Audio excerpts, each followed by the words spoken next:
Hey, everybody, and welcome back to another episode of Nat Chat. I'm Nat Eliason, and as you know, we are exploring what to do as a college student who feels out of place with all of the one-size-fits-all careers, the grades, the courses, all of that, and wants to figure out how to design a more exciting life beyond the traditional systems. In this episode, I am joined by Cory Ames. Cory has a very cool story where he was going to college at Gonzaga University, and he took on an apprenticeship with a marketing agency.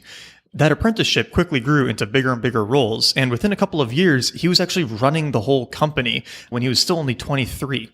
He was able to figure all of this stuff out on his own through projects that he started in college and through reaching out to people to learn from them. And now he's actually stepped away from that marketing agency, is working on some of his own projects, including teaching himself photography and sharing that. And we had a really fun conversation about how students can find these opportunities, how they can teach themselves useful skills beyond college, and his whole experience going from apprentice working 10 hours a week to actually leading the whole company and everything in between. So without further ado, let's welcome Cory to the show. Hello. Hey, how's it going? Good. How you doing, man? Good. Glad we got to connect. Yeah, dude, I appreciate you responding to the note I sent. I got referred, I think it was like your wiki strategy article from, Okay, cool. I think it was my brother, and he said that he just hung out with you at a mastermind in Alabama with Taylor Pearson, and Yeah, well, it was funny because I think you emailed me while I was there. yeah, I did actually. Yeah, and so I guess you got my autoresponder and then you texted him and was like, are you guys at the same thing? Yeah, dude, just kind of a weird coincidence. It's kind of funny. I was just wondering how many rural Alabama events were going on. So. Exactly. It's where all the internet entrepreneurs are hanging out these days. Yeah, totally. I don't know how I got I think my brother sent me the article, maybe. I'm not sure. But it's awesome, man. I'm actually using that for the project that I'm working on now, starting to like deconstruct and learn photography. So Cool. yeah, I'm totally stealing your process from A to Z. Wait, so tell me about this project. You're deconstructing and learning photography? Yeah, so what I'm working on right now is really like primarily a means to build out my own personal site, like as a platform, trying to, grow an audience through organic traffic primarily. And then of course, try and get an email list going and try to see, who's most interested in what it is that I'm writing about and working on. But I'm starting primarily with deconstructing and learning photography.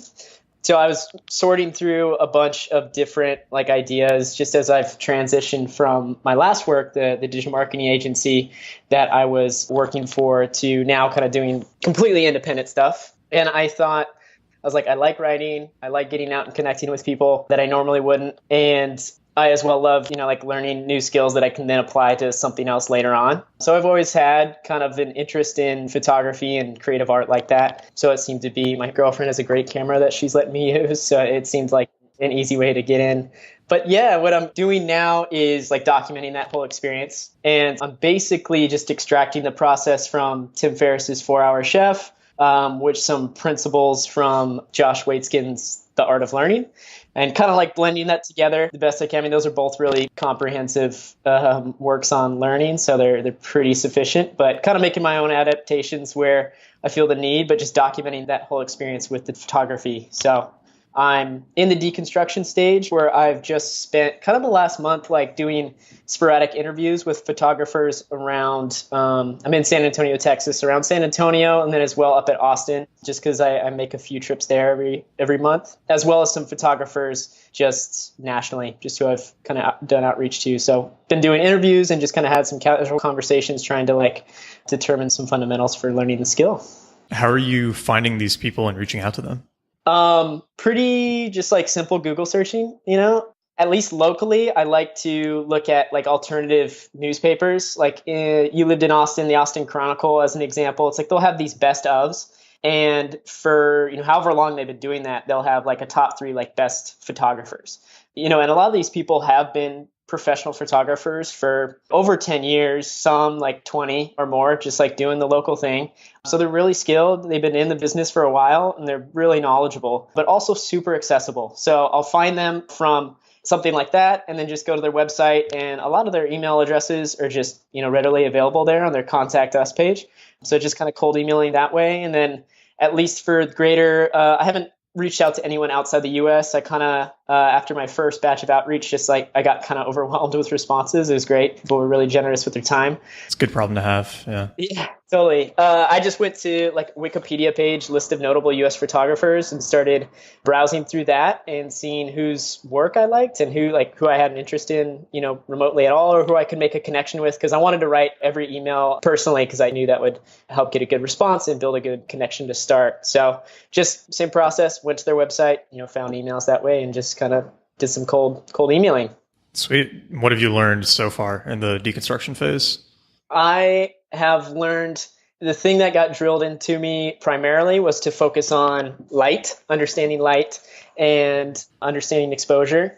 This was one thing that a lot of the pretty renowned photographers would say that like new students would miss with digital photography versus film. It's like you have a roll of film, so there's a finite amount of shots that you can take, on each roll. It costs money to develop, costs money to buy film. So it's like you have to plan out your shots a bit more, and you're reading that light meter in there to see, how you can get a proper exposure. And so you're much more patient. You got to plan out your shots more. So with digital, you kind of just fill up a memory card and, oftentimes let the camera do autofocus and auto exposure settings for you. So they say that was something that's super common. So with light, and then as well, the second portion of it, which I think is the difference between like just taking snapshots versus like making art, is like the conviction that they spoke to that, a photographer must have. Like, what do they want the scene or like the photo that they're creating to say? Or what do they want to show in the person that they're taking a photo of? Or what is it that they want to highlight in the world, which is really interesting. Every single one of them, they won't say like, oh, I take photos. It's like they'll have a greater purpose, a greater why behind what it is that they do. It's really cool. Huh, that does sound really cool. So how long have you been doing this project now then? I'm just about a month in, kind of been really slow going so far because I've as well just been doing some client work as well, kind of to, make sure I make an income. Yeah, stay solvent. Yeah, so I've been doing some client marketing work, primarily like search engine optimization for one. So it's kind of been slow getting it going, but it's been about a month and now I'm able to kind of go at a faster pace. But before this, you were basically CEO of this multi-million-dollar marketing agency, right? Yep. Mm-hmm. So, and I'm sure there's a whole story there. So how did you end up leading this company? Because you're a pretty young guy. Yeah. Well, I worked for that company for about 2.5 years in total. And I originally connected with one of the owners. There was a 50-50 ownership split in the company. One of the owners connected with in Seattle, Washington. He was living in the same city as my brother at the time. And I was in school. I was in college at Gonzaga University in Spokane. And read the 4-hour work week going into college. So I had this, idea that I needed to create some sort of platform to have the passive income, kind of create this life that I really want to. And I was building a website on my own, learning some basic digital marketing, search engine optimization, getting comfortable with WordPress, content writing, all that kind of stuff. And my previous boss, speaking with my brother in Seattle, was like, hey, we're looking for this kind of part-time position, someone with no experience, who we can pay minimum wage. Just more excited about the experience than the very tangible benefits of the job. But my brother's like, yeah, I have this little brother, it'd be perfect for it. So we ended up connecting in Seattle over brunch and we hit it off, said I'd be great for the position. And after following up pretty voraciously with him for about a month, I finally got offered a position from his project manager as an assistant project manager. So yeah, I started in that role. What did they have you doing as a project manager assistant? What does that mean? So what I stepped into was managing the website process. So a huge piece of what they offered clients, dental clients specifically, was building them a custom website. So I was stepping in, learning how to manage that process from start to finish, work with our contract development team, work with our content writers, et cetera, to go from concept to finished websites. That's what I first started at, just managing a few of them. How big was the company then? At the time, I think the company had just broken 1 million, a little bit over it. And so we had, I think, roughly 25, 30 clients. And then when I left, we were at just about 85, 90 or so. Okay. So you started this role as project manager assistant. What happened next? So I was working like on a contract base, just part-time hourly, and I was starting at 10 hours. And then I just kept asking for more and more work as I could. So whatever kind of project or task or anything they could hand me or training, I was just like, yeah, let me. I was excited, one, to like make money in that way. I'm like, oh, I'm making money from my computer. It's like really cool and exciting. And two, I was just like, stoked to be learning all these new things and feeling like a sense of responsibility, working with clients. Kind of felt like higher stakes, than the affiliate website that I was building in college. But yeah, so I just kept asking for more responsibility. I stayed in that part-time role. I stayed hourly up until a cap of about like 50 to 55 hours a week. So that was how I was spending all my time. I was still in school at the time, but spending as much of my time outside of class working on that up until it came to a point where like, hey, whenever you're, done with school, like you can have a full-time role, whenever you're ready for it. So school was to be let out in May that year. Starting June, I was going to get a full-time position as a full-time project manager. But you hadn't graduated yet, right? That is correct. Yeah. So that was my junior year of college. And I had just gotten back from studying abroad in Spain. And I had been building this affiliate site. The winter previously in December, it made like $176. And I was like, oh my, like I made it. Like this is the route for me. Like this is what I got to do. It's a good feeling. Yeah. So that, like all this weird, like writing late at night, like on this WordPress website, I'm like, dude, no one's looking at this. Like, what am I doing? And then, it starts to pick up traffic. It's like kind of fun that way, but validated that. And then that was kind of like, I got tunnel vision on that. And I set up my class schedule that spring semester to be Tuesday, Wednesday, Thursday. So I would have a 4-day weekend every single weekend. And really that was just a means to fill it out with as much work as I could possibly do. So I was working on that website a bit and then started with this company, Fire Gang, it was called, working with them as much as I could. And that eventually kind of, there's only so many hours in the week, that kind of dominated most of my time. But definitely my focus started to deteriorate a bit from school. And I actually ended up not even finishing that semester. So what gave you the confidence to drop out and to not go back? Well, the first thing was just the living income. My parents were extremely supportive, not especially at first to like this alternative route, but just extremely supportive in general to where, they were helping me out through college. But I knew if I wasn't to stay in college, then all means of support would go away, which is cool. I was planning for it. And then once I hit between the income on that website I was building and the work with Fire Gang and getting the validation, like, oh, they keep giving me more responsibility. I don't think they even promised me a full-time role yet before I finally confirmed. I was like, yeah, I'm done.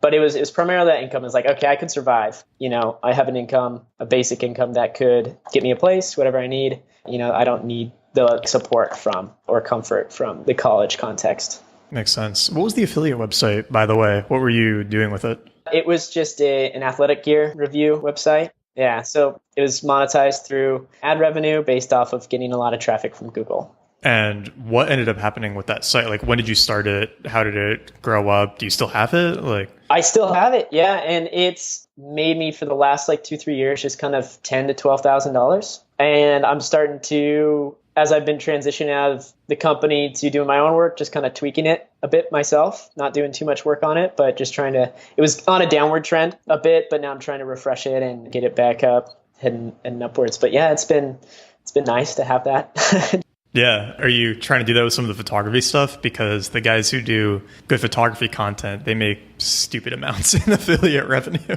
Yeah, that's, it was kind of like, I was working on that site a bit more, the one that the affiliate site, and then another one, and they're both very similar concepts, but I'm like, I kind of want to drive into something I'm just more rawly interested in. So photography seems it's a bit more competitive, but there is a lot more traffic. And I felt like it could just kind of serve two purposes. I like the SEO work, but not to a point where I'm doing it with something that I'm not that interested in. So it's fun for me to do that and have it kind of blend with just an interest that I have anyways. So yeah, that's where I got the idea. I was thinking which of these niches would be most interesting to me.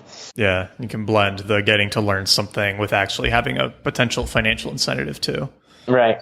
How'd you learn how to do the SEO work? A lot of that was taught to me in that company I was working for. I got promoted from project manager to like search engine manager. So I was, taught from my previous boss what he knew about SEO, and then, he fed me all the blogs and online resources and courses and stuff that, I could handle.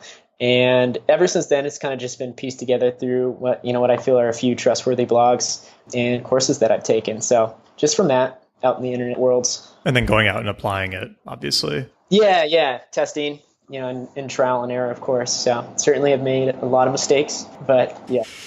What were some like good sites or courses that were really helpful? Because it's probably one of the worst spaces in terms of bad noise online, at least I find. Mm-hmm. Well, I have found just consistently like Moz's, Rand Fishkin's, like his Whiteboard Fridays are pretty good. Like a lot of them are a bit more theory that seem to make sense for me. And like one thing that just fundamentally makes sense for me in the space of SEO is just that like Google wants to continue to improve and ultimately give the best result to the user. So if anyone's ever in doubt, outside of like technical things, those are things that you kind of have to know. If anyone's ever in doubt about like what kind of content they're creating or page they're creating, it's just like veer on the side of what would the user want, actually. It's like, oh, fundamentally, that just makes sense. But of course, there are some good technical things that you need to follow. And I've taken ClickMinded's course, Tommy Griffith, which I felt was pretty good, but a bit elementary. Backlinko's blog's been pretty good. Moz, as I mentioned. Yeah, those have been a few. But a lot of it's just kind of been from trial and error, and just blending a lot of those things together and testing like little tidbits and seeing what works and what actually doesn't have an effect. Yeah, ClickMinded is usually one of the few courses that I recommend to people too. He seems to have done a really good job with it. And I think he's focused full time on it now, because I believe he left Airbnb, right? But he did all of their SEO, which is a pretty cool title to have under your belt. Yeah. And he's got some really good free checklists and stuff like that too. Because like between those, like Backlinko's got some good checklists. It's like you kind of piece them all together. And then someone has a good article about one thing. So he's like, check your anchor text or whatever it is. And like, then you can find from like one of those trusted resources, just kind of like sticking to the few, because you can just get overwhelmed. Like you said, and there's a lot of noise. Were there any projects that you worked on before the athletic affiliate site that were helpful for getting you in this habit of learning things on your own and self-educating and starting projects? I think I took that interest just towards school, actually. So I read the 4-Hour Workweek when I was a junior in high school. Wow, you got in early. That's cool. Yeah. So it had time to really percolate. But I attempted a few other websites as well that they just didn't make sense for like what I wanted to do. What was one that didn't make sense? I mean, we've all had that experience. So I was making an affiliate site for vitamins.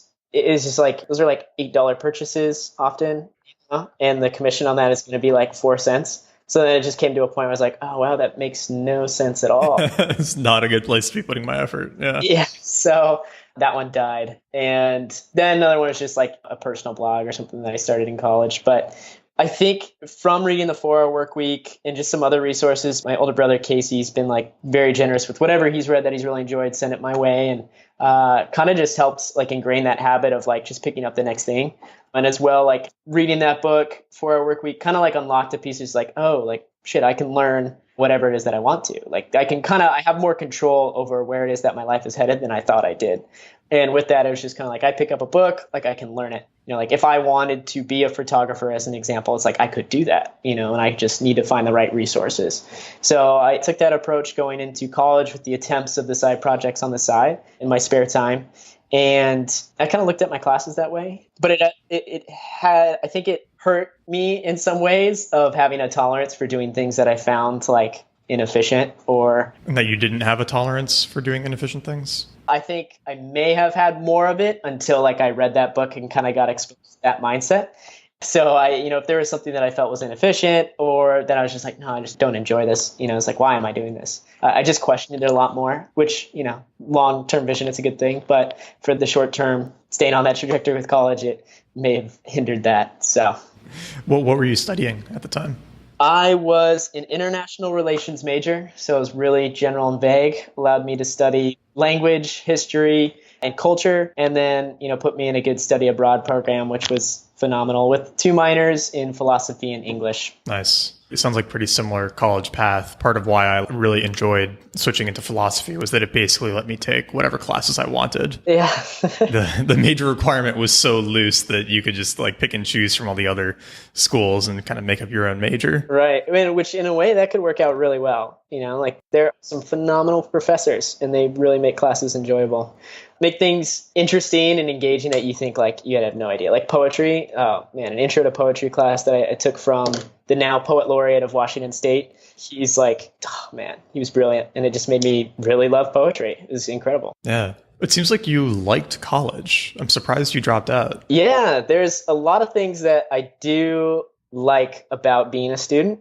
Thinking now, it's just like reflecting back. I think the thing that like steered me away from it most was my like lack of connection and commitment to the community that was like Gonzaga, the university that I was at. I felt, especially coming back from Spain, and it was in my hometown already in Spokane, Washington. So things felt a bit small. And, I had this little taste of like what could be, like that site made a little bit of money. And like, I'm thinking like, oh, this is like the start of like, I could have so much more freedom. So at that, I checked out pretty heavy, I think, of relationships and like staying committed and connected to that community there.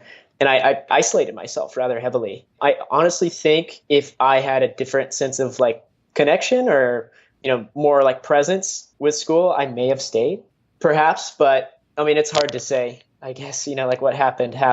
And I'm, extremely pleased with the path that I've taken. But I think there's a lot of benefits to that kind of environment while being there's a lot of limitations too, though. Have you figured out the community thing now that you're out of school? Yeah, I think so, but most certainly takes some work. Yeah, it's hard. There's never another time in your life like that where you're surrounded with people who you're like such close proximity in age. Especially if you're in a dorm room, like freshman year or whatever it may be, like they're walking around all the time. They'll walk into your room. They won't leave you alone. It's like you can't not make friends, which is like, I remember that bothering me, being like, man, I have no time to focus. I have no time to like work on these things. But thinking about it, it's like, wow, that is an incredible time for these sort of social experiences. And like, I think you can choose how it is that it goes for you. Like it can be a bit mindless, but like I have had friends who've went through the whole 4 years or whatever and like look back on it, so fondly about the relationships that they made and, all this kind of stuff and how they felt that experience like prepared them for, whatever is like sort of the ideal of what college is supposed to be. But oftentimes it's not at all like that. And as you get out of college, it's got to be way more intentional with how like you have to go out and, like go out to events, connect with people there, invite people to things. Like you do that in college, but it's so much more facilitated just because everyone's in such close proximity. So yeah, I feel I've figured it out, but it took some time. Like I left to Argentina, just kind of like, oh, I'm going to go wherever it is that I can go. It's so funny. Argentina like always comes up. Argentina, Brazil, Colombia. You're at least the 6th or 7th person. And I was just telling this to the guest before you, Blake Bowles, who did the exact same thing. Oh, wow. Yeah, but sorry, go on. I just have to point that out because I don't know, it's so funny. It's like a requirement. Yeah, you got to go to South America. Yeah. But yeah, I went there soon after I withdrew a few months, and I felt like the most lonely I had ever felt in my life for those few months. I was just like, I was caught by surprise by that, just being like, oh, I thought my life was going to begin. Like this sense of that, like, I'm leaving behind this traditional path to go travel, like work from my computer, work from cafes, speak Spanish, all the thing, like whatever it is, like learn tango. And it's like, still like I did a lot of those things, but it's like, I remember sitting in the studio apartment being like, dude, what am I doing here? Like I just ran away from all the friends, connections and stuff that I had made for the last like 2-3 years, So it was surprising. And I think that was kind of a big reality check for me for how important the community is. Like I don't regret at all not finishing school, but just how important that aspect of it is. Yeah, I had the exact same experience, literally also in a studio apartment I assume you were in Buenos Aires? I was, yep. Yeah. So wait, Palermo or? I was in Palermo, yeah. Palermo, Soho?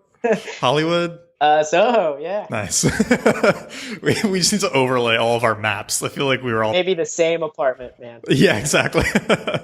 But no, it's interesting that experience comes up so often of you get what you want and then run off. And, I mean, like that was the experience I had, right? You get there and then you realize like, oh, this isn't actually what I wanted.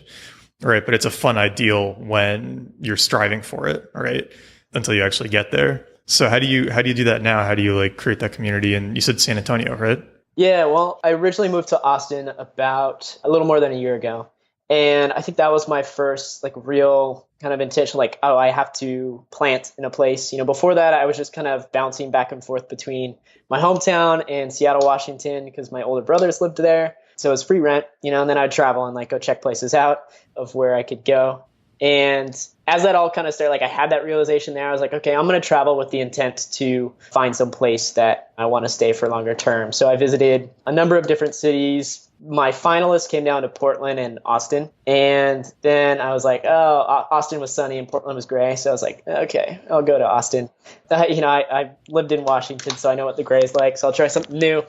So I moved to Austin and took an invitation to live in a house with a couple of great people. And that was my first, like, I'm going to be here and I'm going to like create relationships and create connections for myself. So just said yes to a lot of things there, and like went out to all kinds of different events, tried a whole bunch of different new things. And over the course of that year, I feel like I've made a couple solid friendships, and one like the girl who I'm now living with in San Antonio, who I followed to law school. Who's pretty phenomenal. I met her in Austin. So Austin's like an amazing city for developing that skill. So everyone is just so nice and so welcoming. If you go to like New York City and you try to start making friends after college, it's pretty brutal unless you have a job you can plug into. Austin's very warm, that's for sure. Yeah, very warm, very welcoming. One of the funny things with it is I feel like you can always invite anyone else to anything and it's never kind of questioned. Whereas some places I feel weird, like bringing a +1 without asking. Whereas with Austin, somebody will show up with like 3 other cool friends and it's just totally normal and totally welcome. And there's something really nice about that. Oh yeah, definitely. It sounds like the company obviously was all remote, right? That you were working for during that time? Yep, that's correct. It was about 25 full-time employees, all remote. Cool. How did that work? Right? Like, how did you guys operate together?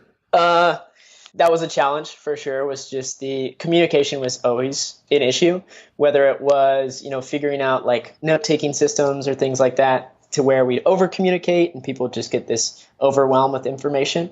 Happened quite a bit, but I think the most important thing was like routine calls. It was hard. It was something that I had to get accustomed to because I liked the freedom, but then to have all these things start filling up, my calendar, like especially as my role increased, it's like, oh, I have all these routine, like, marketing meeting, finance meeting, like all this kind of stuff.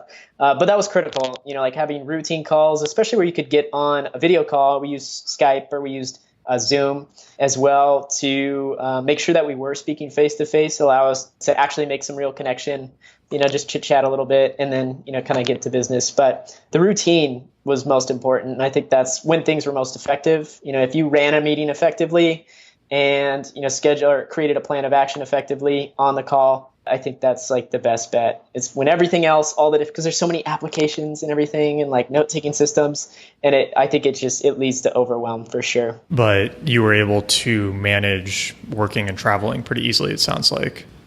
Now again, yeah, I mean, that was another reason why I decided to move to Austin. It was like, it's just easier to work and stay planted. I managed it, but you had to like kind of travel slow, and then if Wi-Fi was ever out, or inconsistent, it's like that was always a pain in the ass. But it was just easier to stay put. But I went to a good amount of places over the course of the first year, but I may have just kind of been testing out the freedom, so it just like fills up some other mental space. It's like if you have to figure out like how to get toothpaste at the grocery store, like what it's called or whatever. It's like it just adds another thing that you have to think about. And that's like really fun. And it's a novel thing about traveling that's like really exciting.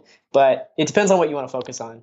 That's been actually one of my favorite things about being stationary again, because I've basically been nomadic for the last year and a half. And now that I'm here getting into a super just like solidified routine where I don't have to think about anything that's happening for most of the day and it just sort of flows. It's amazing how much that contributes to being able to get your most important work done. And it's fun building those systems. Totally. Yeah, especially because Amazon and all the other companies make it so easy now. Right. Yeah. You don't ever have to leave your Yeah, house. exactly. Or like a 1 block radius between Starbucks, gym, and home. You can get away with a lot. Not much more. Yeah. So, but when we left off in your progression in the company, you had just gotten this lead SEO role. So, how did you make the progression from there to actually leading the whole company? Well, again, it was kind of the same thing. Like I'd always speak with my boss and ask him the question, like, what do I need to do to what do I need to learn to get to the next level? It's became clear that it was like I was filling his role wherever he leapt to. So he was running all of operations in the company. And as I was that SEM manager, we started having that conversation about what do I need to, what skills do I need to develop, focus on so I could run your position. And then we go through that, over the course of, he'd kind of put a date on the calendar and say yeah, 3-6 months out, this is what we need to have you develop or learn. And this is kind of when we want to transition. So it would just be focusing hard and fast on those few skills to try and get me to the next level, whatever that meant. And so then I ran all of operations for about an entire year. And going into the final quarter of that year, it was the same conversation again. He's like, hey, would you, well, one, he was like, it'd be kind of an interesting story. It was something relative to this. He's like, if you were the CEO of this company, just kind of it would be kind of cool if we tried that out. Don't you think? And I'd be like, yeah, I guess that'd be pretty cool. So Yeah.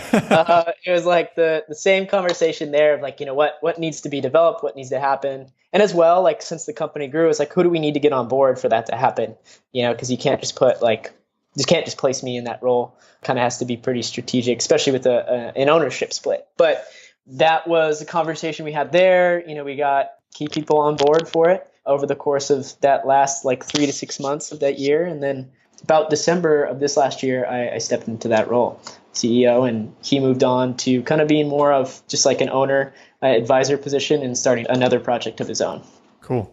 And you did that until just pretty recently, right? In the last month? Yeah, I did it up until June, actually. End of June was when I resigned. Yeah, so just over 6 months, not too long. Why'd you resign? Well, there was quite a bit of contextual changes that happened with the company. So with that 50-50 split, I found out in May that the owner who I had been mentoring under for the last 2 years, he was getting bought out of the company and going completely 100% into his new project, not involved at all. So that changed the context quite a bit of just who I was working with, who I was working for, and what it meant to work for that company to me. And the other owner, who had been in more of a passive role, was wanting to get a bit more aggressive and involved. They had extremely competing visions for how the company should run. So I think ultimately it was just for the best thing. But with that, I was just thinking working with him early on, the other owner, I was just it's just changed it for me. And it seemed very fitting that we were kind of flirting with co-CEO or whatever, just because he had a very strong vision for the company. And it was just hard when he was, 100% owner of the company at that point. And I was just I think he wants to be the CEO. So I put in my resignation at the start of June and tried to make for a smooth transition over the course of that month and moved on. Was that scary at all? Actually, no. I had done really well with savings. So as of right now, I have still about a year's worth of runway. Yeah, it's a great feeling. Which is really great. So that just gave me freedom of choice. I don't have to have this job. And moving to San Antonio with my girlfriend, rent is a fraction of the price that it is in Austin. So expenses are lower. And Austin's already pretty cheap, so. Yeah, relative to New York, right? So, yeah. But yeah, I felt actually really complete, which was surprising. For a while, I kind of I stressed over it as the ownership changed. And for that promises for me changed too. There was talk of me coming on as being a third partner. And then with the ownership change, it's that kind of all became null and void. It's we kind of start from the ground up. And then I just kind of rechecked. I was do I actually want this? Do I actually want to work for this company? And fight for this small piece of ownership, because that's kind of what it felt like. I'm that just doesn't, and none of that feels good. And, I started to kind of wonder myself, why don't I like this anymore? And got frustrated with myself about that. And then just realized, I just don't like it. I feel complete with this work. And yeah, so the transition was actually really smooth. Do you think you would want to start your own agency kind of like that? Or are you feel like you're sort of over that model, want to go do something else? Agency model is pretty challenging, especially with, it's going to depend on like what sort of clients you work with and what sort of service you offer. So with that company, it was like they were trying to position as very custom on the service offering, but still wanted to scale up quite large. So they're like trying to remain this like boutique type of flavor, but they just had too many clients to be able to do that. So that constantly like butted heads with clients of just being like, hey, why isn't this more custom than it should be, essentially? And like, and our company was like, well, we have, 80 clients. It's like, well, we can't position that way. So I think it's like, it can be done in a much more enjoyable fashion, I think.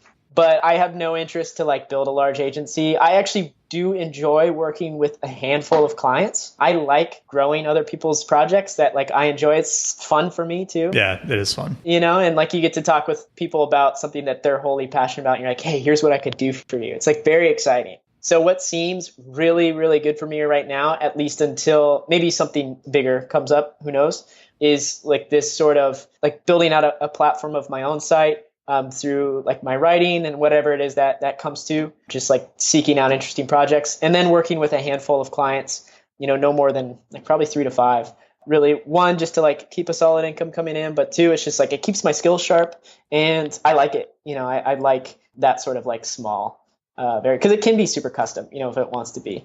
And it's fun. Yeah. And how are you finding the clients? Because I know that there's a lot of people out there who probably want to try to sell their skills and at least have that be their income for a while. So how are you figuring that out? They've all been personal referral or just like, network. So it's just, you like build skills that can help other people and then just have enough conversations about it with other people in their projects. And then you just like, it kind of just happens that you're like, oh, I could help you, and you just talk with enough people about it and have enough people. Like a big thing is like letting other people know that you do the things that you do.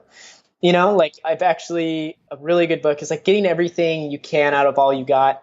It's by J. Abrams. The title is not very good, but it's it's one of those ones that's like you kind of immediately get it, but then it's impossible to remember exactly how it's phrased and recommend it to people, right? Right. So I think it's by J. Abram or something, or maybe AJ Abram, but nonetheless, really good book for purely client acquisition. Like so good. Like with the basis that you just have a really kick-ass service or product, whatever it is that you do. And like the fundamental principle is like removing as many barriers to entry to getting people started or going with you as possible. So just make it, because you trust your work so much, like you do all the guarantees, all this kind of stuff. And it's just like, hey, we'll do step by step. And you build that trust with them through exchanges of small work first and foremost. And that's kind of how I've been building these clients along thus far. And because I trust my work and I think I can get results for them, it's been working out well that way. Sweet. Do you have any really big long-term goals or projects that you're striving towards right now? I've taken a real interest in like political participation. Oh, cool. Or political and social participation.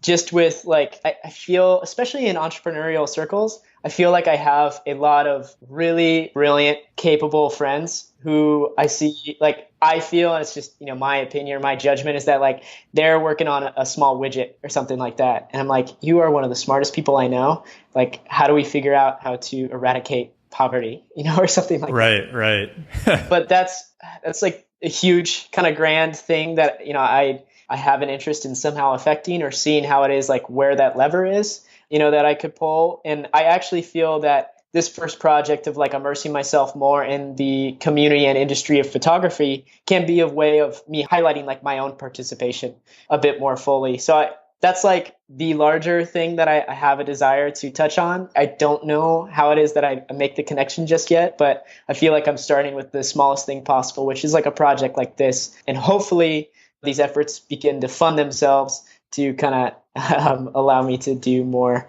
kind of ambitious pursuits in it. Well, and at the very least, you're building a platform for anything you would want to do in the future. Your brother actually turned me on to this when we were hanging out in Alabama about influencing school policy through grants.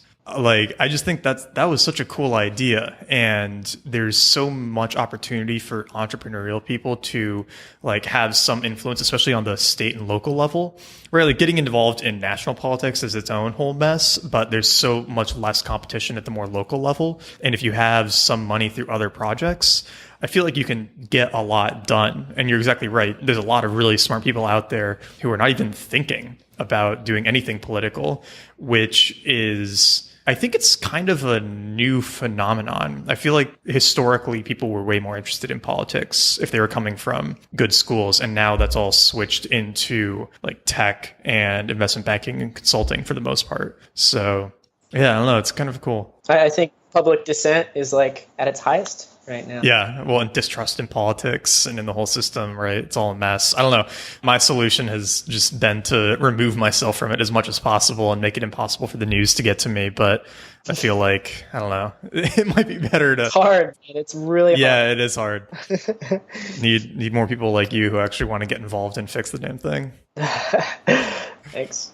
Yeah. Have there been any really big 0 to 1 type experiences in your life where like something happened or you read something or you had some conversation and then you saw the world really differently afterwards?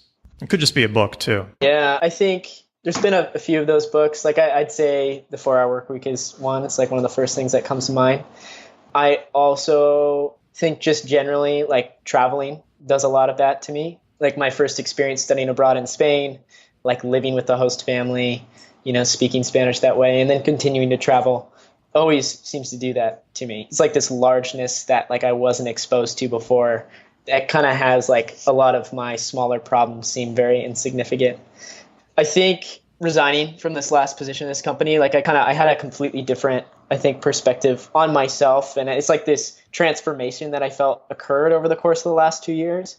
Because I entered into that with like not super tangible skills. I'd been learning some things, but like my purpose to go there was like to learn skills, and become more valuable for an organization. So like to leave that experience 2 years, it kind of feels like it's like, as if I went to like some sort of boot camp or like something like that. And I've come out and I'm like, oh shit, like I can do some things, And I think just like settling with that after I've like, this transition has kind of been difficult because it's like, going from like a 25-person agency, which is, decent size, where there's a lot of stimulation, a lot of things going on, like clients, all this kind of stuff, to like, it just dies, And I'm like sitting with a blank inbox, I'm like, what? Like the thing that so much time. Yeah. The thing that I dreamed of, I'm sitting with it. And then, like getting more comfortable with that and just kind of like reflecting back on that experience is like, whoa, wow. Like I've grown so much from that experience. And it had me like, it just has me advocate for things like that. Like if you don't know what it is that you want to do, like a great thing to figure out next is like who you want to work for or like skills that you want to learn, and like see how you can kind of jump into an experience that would have you getting that mentorship as well. Just like have you learn skills, whether you like it or not. It's like there's so many things that I had to learn over the course of those 2 years that I wouldn't have picked up on my own just because it was like I was forced to. So seeking out experiences like that, I think will create so many of those moments because you're gonna look at things completely differently when you're done. Definitely. I think that's an awesome note to wrap up on. And where should people go to find you online? You've got the site, obviously. So what's the URL for that? Just CoryAmes.com. CoryAmes.com. Anywhere else? Are you a Twitter person, Facebook, LinkedIn? No, I'm trying to do less social media. I am on Twitter and Facebook, but I'm not super active. So I would recommend my website, CoryAmes.com, and then subscribing to my newsletter, which would be great. And then, I reply to every email sent. So if people are interested in contacting me, that way is great. Perfect. Well, I'll be sure to link to that for everyone in the show notes. And yeah, Cory, this is a lot of fun. Really glad that we got to connect and stay in touch. I'll let you know next time I'm in the area, and let me know if you ever make it to New York. Sounds good, man. I appreciate it. Definitely. All right. Cheers. Thank you so much for listening to this episode of Nat Chat. If you enjoyed the podcast, please subscribe to Nat Chat in iTunes, Stitcher, Overcast, or wherever you get your podcasts. Second, if you're trying to take advantage of some of the information from this episode, be sure you check out the show notes at nataliason, nateliason.com/podcast, and find a friend, because implementing a lot of this stuff is much easier if you have somebody to do it with. And finally, if you enjoyed this episode and you've been enjoying other episodes of the podcast, please leave it a review on iTunes, Stitcher, wherever you listen to your casts so that more people can find it. This is the best way for it to get some more exposure and to make sure that I can keep bringing these episodes to you. With that, thank you and have an awesome rest of your day.